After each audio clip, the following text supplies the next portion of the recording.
अस्सलामुअलैकुम नाज़रीन, PC world news से मैं हूँ रिदा सिंधु।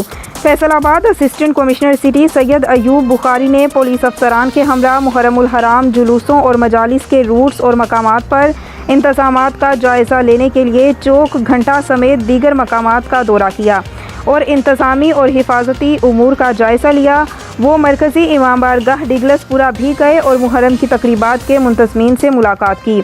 हमारे सीनियर रिपोर्टर मिर्ज़ा हारून की तफसीलात के मुताबिक उन्होंने मुहर्रम जुलूसों और मजालिस के मुंतज़मीन से इंतज़ामी और हिफाजती उमूर के बारे में दरियाफ़्त किया और कहा कि तमाम तर इंतज़ामात को चौकस रखा गया है और इंतज़ामी और सिक्योरिटी के हवाले से कोई कमी नहीं रहेगी।